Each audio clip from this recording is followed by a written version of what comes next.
সত্যি বলছি উদয়দা, মল্লিকাটার জন্য না আমার খুব খারাপ লাগছে জানো তো। হেও ঠিক যে তোমার একমাত্র ছেলে ওই রঙ্গন, ঋতুরও নিশ্চয়ই অনেক আশা আছে ওর বিয়েটাকে ঘিরে, তবু এরা বললো তোমার সঙ্গে একবার আলোচনা করতে। দাদা, রঙ্গন আর মল্লিকার বিয়েটা কি আদৌ সম্ভব?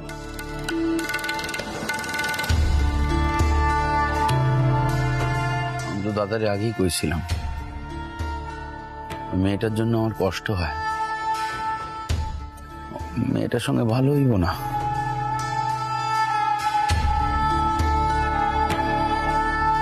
কিন্তু কথা হইতেছে কি এই বিয়েটা লইয়া যে ঝড় উঠবো,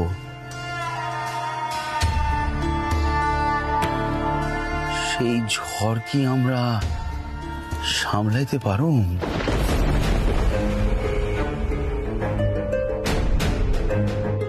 আমি শুধু ভাবছি মল্লার বাবুর কথা। ও যখন জানতে পারবে যে ওর নাকের ডগা দিয়ে ওর বোনের বিয়ে হলো সুরমণ্ডলে, হ্যাঁ পারবে সামলাতে?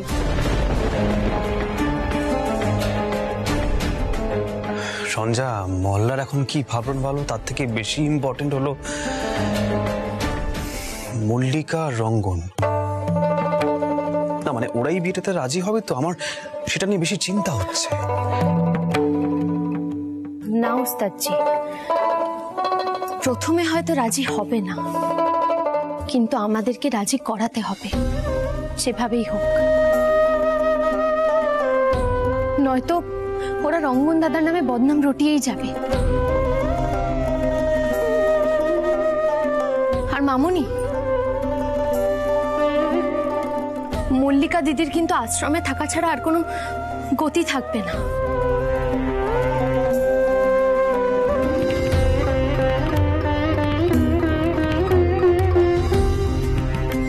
আমার আরো কি খারাপ লাগছে জানো দাদা, মল্লিকাকে দূরে সরিয়ে দেওয়ার মানেটা এখানে কি দাঁড়াবে বলো তো? এই দাঁড়াবে যে রঙ্গন নিশ্চয়ই ওর কোনো ক্ষতি করেছে, তাই ওকে দূরে সরিয়ে দেওয়া হলো। এটাই তো ভাববে লোকজন, বলো?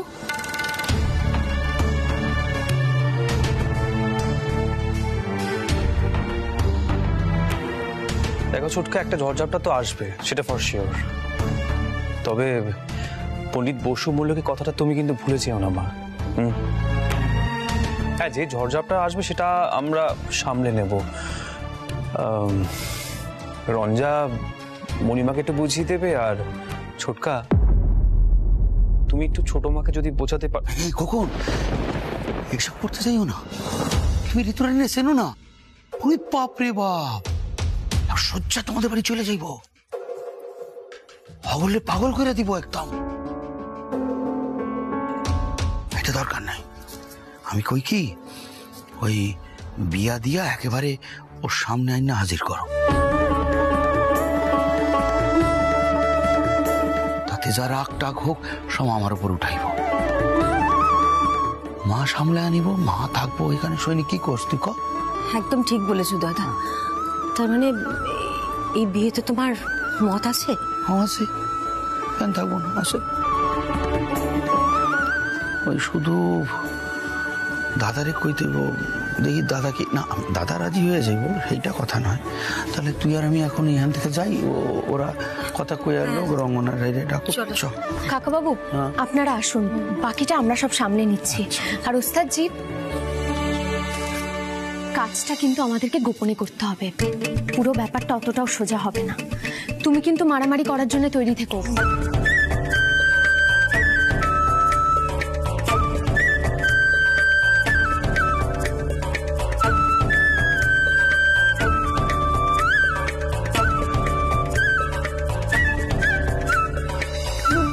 কানে কিছু গেল?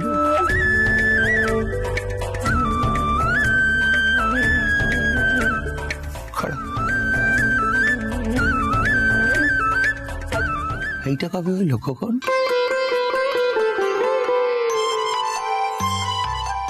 বাবা, তোমাদের সম্পর্ক তো একেবারে তত্তর কইরা লিফটে কইরা উপরে উঠে আইছে। আপনি থেকে তুমি হয়ে গেল। আরো কত কি বাকি আছে, একেবারে তুমি। হ্যাঁ চটকা, তুমি নোটিস করেছো? কি করলাম? 1 মিনিট দাঁড়াও। যাও। পিলু, বলছি তোমাকে এই তুমিটা নিশ্চয়ই আহির বলতে বলেছে, তাই না আহির? আরে রঞ্জা, তুমি পারো বটে। ছোটকা ছোটকা, তুমি এসো তো, এসো এসো। রঙ্গনকে ডাকতে হবে তো। মা চলো চলো না, ওকে ডেকে পাঠাবে। এসো চল। আহা, কত প্রেম, ভালো লাগে। চলো চলো চলো, উদয় তো অনেক কাজ আছে, তাড়াতাড়ি এসো। আরে ছোটকা, মানে তুমি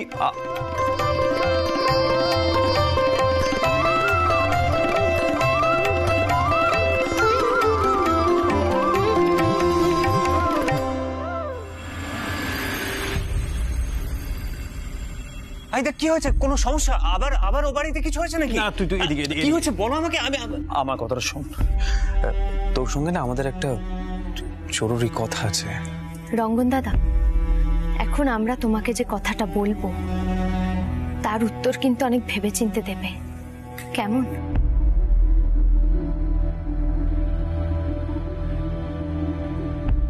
ওস্তাদজি, তুমি বলো। কি হয়েছে আইতা? দেখ রঙ্গন, বসু মল্লিকটা মল্লিকাকে বরাবরের জন্য হরিদ্বারে পাঠিয়ে দিচ্ছে। এতে মল্লিকার জীবনটা না একেবারে শেষ হয়ে যাবে। আমি জানি তুই মল্লিকাকে বাঁচিয়েছিস, কিন্তু দেখ অযথা না তোর নামে বদনাম রটতে পারে। মা কিন্তু ভুল কিছু বলেনি। বদনাম মানে? দাদা তো একটা মেয়ের লাইফ সেভ করলো, এতে বদনাম কি করে হলো আমি এটাই বুঝতে পারছি না। এইটুকু বুঝতে পারছিস না রাই? মল্লিকা আশ্রমে চলে গেলে এটা রটবে যে রঙ্গন বোধহয় কোনো ক্ষতি করেছে, রঙ্গন বেকার জড়িয়ে যাবে। আর তখন আমরা হাজার চেষ্টা করলেও কারোর এই ভুল ধারণাটা পাল্টাতে পারবো না। রঙ্গন দাদা, এই বদনাম থেকে বাঁচার একটা পথ আমরা বের করেছি। মানে কিসের পথ? দেখ রঙ্গন, তুই মল্লিকাকে বিয়ে কর।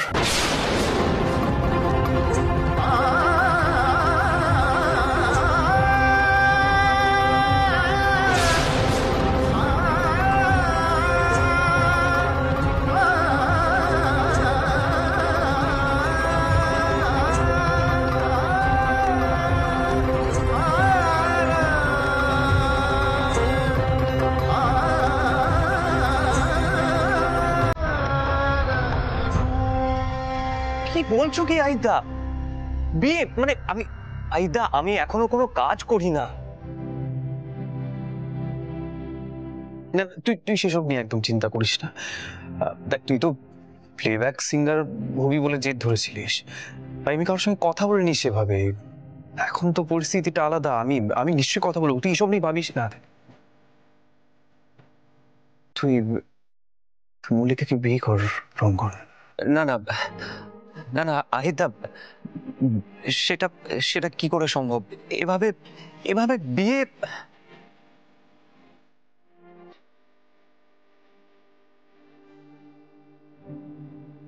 রঙ্গন দাদা, একটাবার মল্লিকা দিদির অবস্থাটা ভাবো।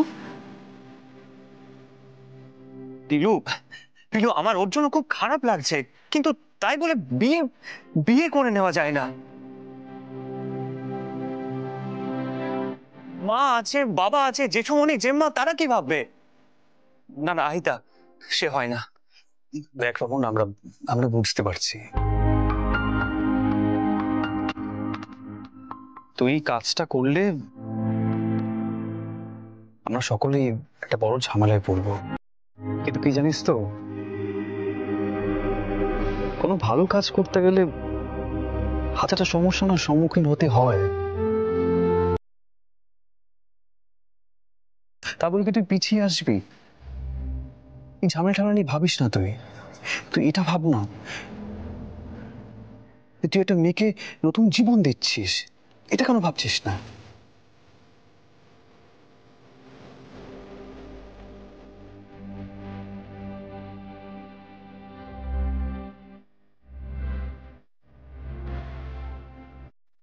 রাজি হয়ে যায় না রে রঙ্গন, রাজি হয়ে যায়। আর দেখ, ওই বাড়িতে না এই মল্লিকা মেয়েটাকে একমাত্র মানুষের পর্যায়ে ফেলা যায়।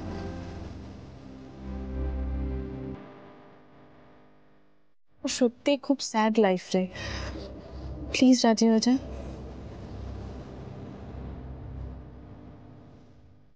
রঙ্গন দাদা, তুমি কি সিঞ্জিনী দিদির কথা ভাবছো?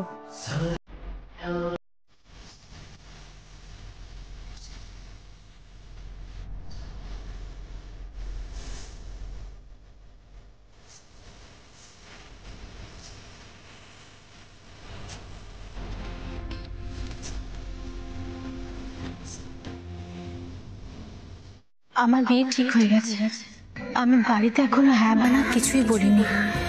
এখানে যে অবস্থা, আমি বুঝতে পারছি না বাড়িতে কি উত্তর দেব। যদি এদিক থেকে কোনো সঠিক উত্তর না পাই তো।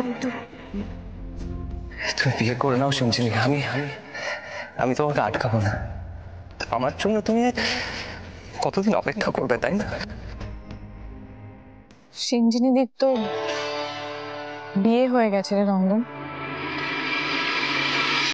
তাই তো রে দাদা, আর ওটা তো তোর একতরফা ভালোবাসা ছিল।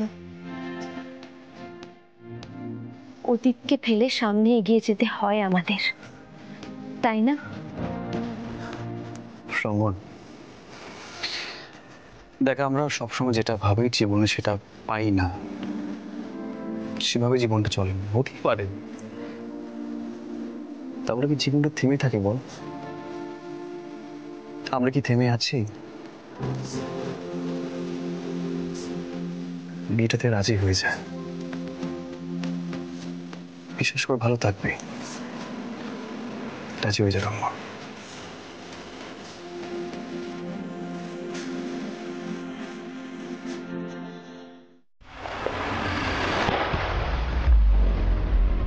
পুরো ঘটনার জন্য দায়ী কিন্তু আপনার ছোট বৌমা। বাবা কাউকে কিছু জিজ্ঞেস না করে মেয়েটাকে ছেড়ে দিল।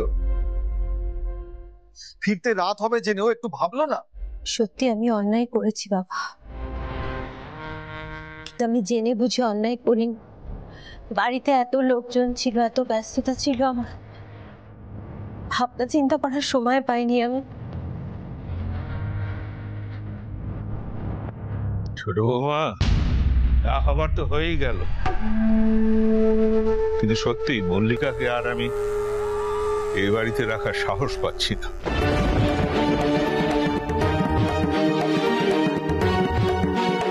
তোমার বাপের বাড়ির সকলেও তো বলে গেলেন যে মল্লিকাকে এই বাড়িতে রাখাটা ঠিক নয়। রঙ্গন একটা প্রতিশোধ নিয়েছে দাদু, তুমি পরে আমার কথাটা মিলিয়ে নি। ওরা ছাড়বে না, ওরা এখন যতই ভালো মানুষ সেজে থাকুক, ঠিক তককে তককে থাকবে, দেখে নি। দাদা, তুমি কেন শুধু শুধু অন্য বাড়ির ছেলে নামে বদনাম করছো?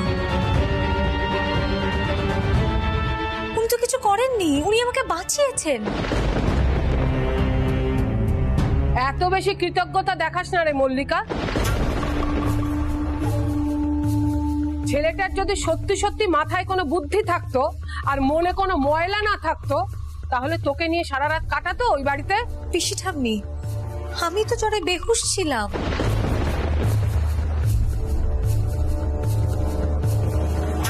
ওনার কোনো দোষ নেই পিসি ঠাম্মি।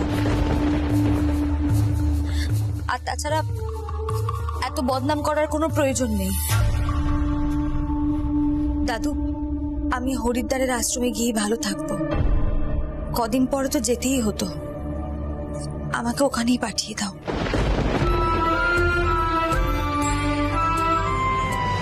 এ বাড়ির বোঝা হয়ে থাকাটা অসম্ভব।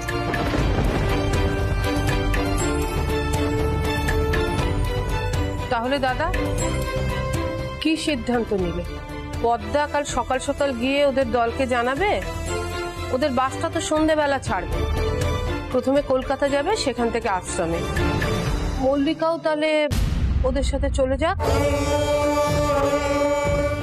বাবা বলছি, মল্লিকা যদি আশ্রমে না যায় আর কোনো উপায় নেই? আচ্ছা ঠিক আছে, মল্লিকা না হয় ঘর থেকে বের হবে না, ও বাইরে কোথাও যাবে না বাবা, ঘরেই থাকবে। না মা, সেভাবে বেঁচে থাকা সম্ভব নয়। আমাকে বরং আশ্রমেই যেতে দাও। দাদু, তুমি আর ভেবো না তো?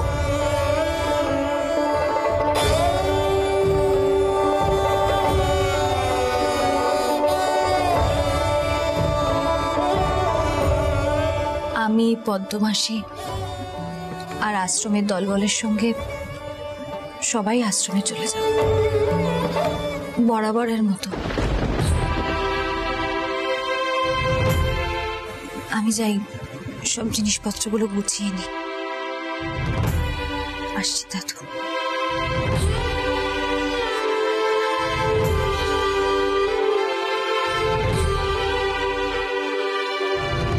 এটা আবার কিরকম ব্যবহার ছোট বউ? মেয়েটা তো আগে এরকম ছিল না। আমাদের বউদের ছোঁয়া লেগেছে নাকি? সুকুমার, মেয়েটার মনে আঘাত লেগেছে। আসল ভুল তো ছোট বৌমার বিজয়ার হয়েছে। যাকে যা হবার হয়েছে, কদিন আশ্রমেই থাকুক, মাস 6 পরে না হয় দেখা যাবে। এখানে থাকলে ওর বাইরে বের হওয়াটা তো আটকানো যাবে না। আর ওই রঙ্গন নিশ্চয়ই ওকে ছেড়ে দেবে না। ওই ছেলেকে আমি মেরেই ফেলবো দাদু। আরে এতবার করে মেগাফোনে অ্যানাউন্স করানো হলো, ওরা শুনতেই পেল না। না না দাদু, এখন যে যাই বলুক, এই সবটাই ইচ্ছে করে করা। দাঁড়াও দাঁড়াও, দুম করে কিছু করতে যেও না, সময়টা ভালো যাচ্ছে না।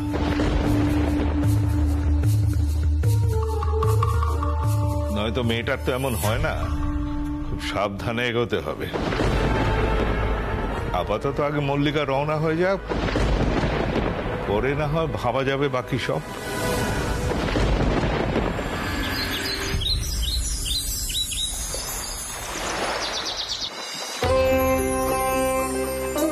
মল্লিকা দিদি, উমা, তোমরা তোমরা এসেছো আমার সঙ্গে দেখা করতে?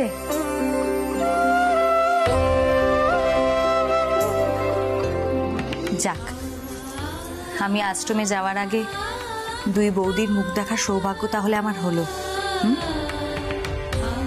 ও বৌদি, আর ঝগড়াঝাটি কিছু করো না। আমার দাদাকে একটু মানিয়ে গুছিয়ে নিজের মতন করে নাও না। মল্লিকা, আমার কথা থাক।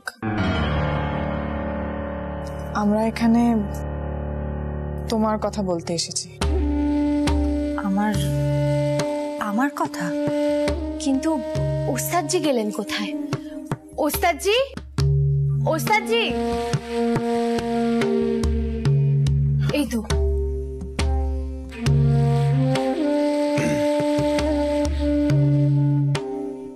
দাদা ভাই, তুমিও এসেছো আমার সঙ্গে দেখা করতে? আমি তো যেতামই তোমাদের কাছে প্রণাম করতে। মল্লিকা দিদি, দাঁড়াও। নাও, এবার তুমি তোমার বোনকে বলো কি বলার আছে তোমার। ইলু, কি হয়েছে? কি বলবে?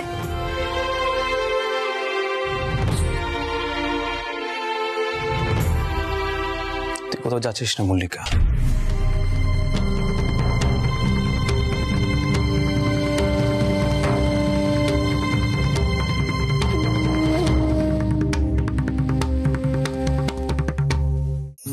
এই বিষয়ে তোর সঙ্গে আমার আগে কথা বলা উচিত ছিল, কিন্তু বলে উঠতে পারিনি।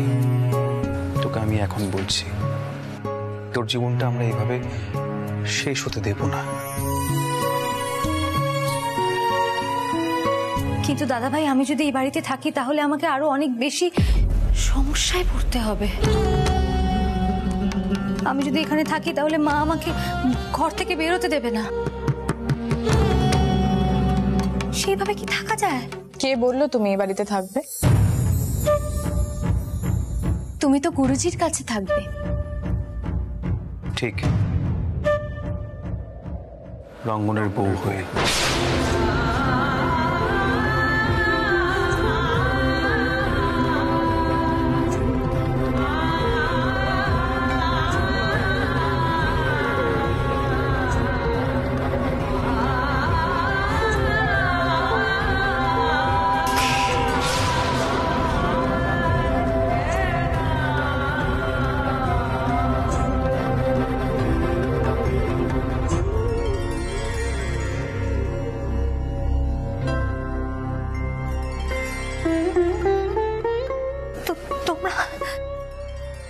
বলছো কি?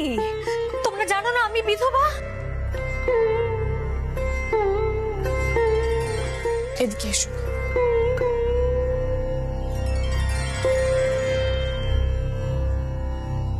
কেন মল্লিকা, বিধবাদের কি বিয়ে হয় না? তাছাড়া কোন যুগেই তো বিধবা বিবাহ চালু হয়ে গেছে। দেখ মল্লিকা, এই সমস্ত সংস্কার মনের মধ্যে পুষে রাখিস না।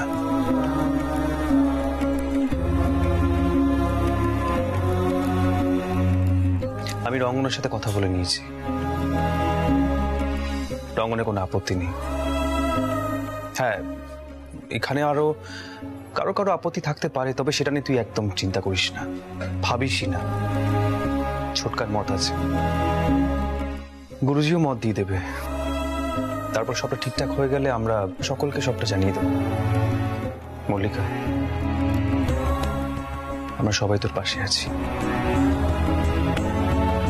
এই বাড়িতে ওস্তাদজি সকলকে বলবেন। তুমি একদম চিন্তা করো না মল্লিকা দিদি।